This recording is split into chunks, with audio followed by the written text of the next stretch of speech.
Okay, it's year 6 for our pool, and this is it. It's up. It looks good, but I'm gonna show you something that.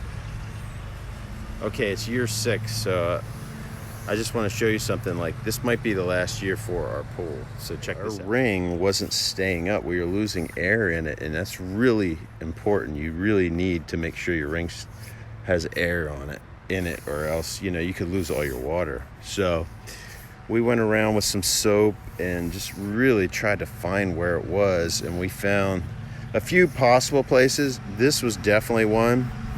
Now, this is tape from putting up the ice rink. Like, you can use this stuff underwater. Like, if you had a hole down in there, you could use this tape on it and just tape it, and it would actually work, instead of trying to, like, worrying about draining the pool and all that stuff. So I mean, this doesn't look great. You could put some rubber cement on here, the pool cement, and a clear patch on it, and it would still be fine.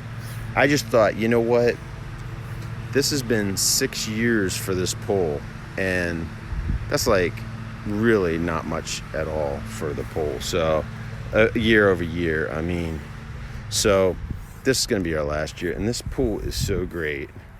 I'll keep the pump, and then I'm not even 100% on that yet, but there's a good chance next year I'm just gonna, instead of worrying about like patching, having these patched holes in the ring, the rest of it's great. So maybe I'll give it to somebody.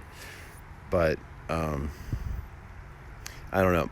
6 years, no problems at all. First time we had any kind of hole, and I'm pretty sure this might have been.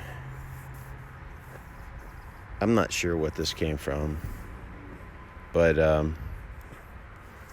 it's good now. So this pool still looks great, and it's 6 years, so you really can't beat that. I'll keep a link in the description, all the stuff you need to have to keep your pool clean, and I'll catch you next time.